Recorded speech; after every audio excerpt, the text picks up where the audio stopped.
Installing a prosport mechanical boost gauge into a 2010 Mustang GT. I've already mounted it into the dash using the Roush gauge pod, and I'm going to go ahead and wire it up. I'm going to go ahead and install the gauge cluster now. In order to get the lighting that I wanted to have the white show up like the dash does, you had to connect a white wire to an accessory, and red's going to go to 12 volts, or it can go to accessory also, so I ran those two together.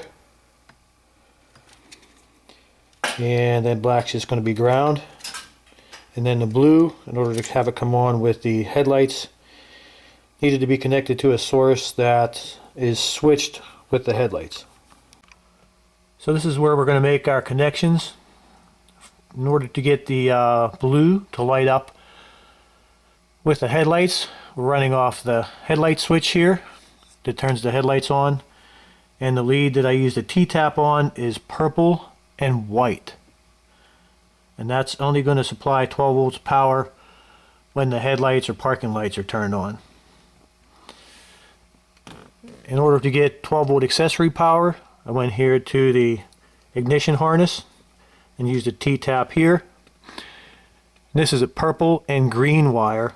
It's pin number 6 on the 7-pin ignition plug. It goes right up here. And then ground is just going to go, we're just going to ground right here. So once everything's hooked up, this is where we're going to slide everything back into.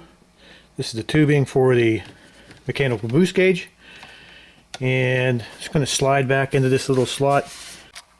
Once everything was fully seated, I noticed that the tubing for the gauge was just being slightly pinched a little bit. So instead of leaving it that way, what I did was I drilled a small hole, and this is where it exits underneath. And what that does is it just lets you loop the tubing all the way around and through that small hole right there, and there's no compression or crimping or bending or anything of the tubing. Once everything's fully installed and the dash bezel is pressed all the way into place, you can see that there's no pressure or anything on the tubing or any of the wiring. And then this is from the engine side, so you can see exactly where that comes out.